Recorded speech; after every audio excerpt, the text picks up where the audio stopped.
How was the universe created according to Islam? Let me explain. In the Quran, it states that before there was anything, there was nothing. Allah then created the universe with explosion of a single point with infinite density and zero volume, which we now call the Big Bang.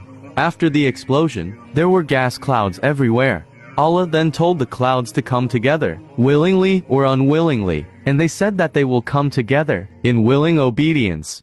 Thus the elements in what was to become the planets and stars become to cool, come together and take shape. The Quran further states that Allah then created the sun, the moon, and the planets, each with the individual orbits or courses. Allah then created the landscape of the earth and united the sky with the earth. Finally, Allah then created all sentient beings on the planet.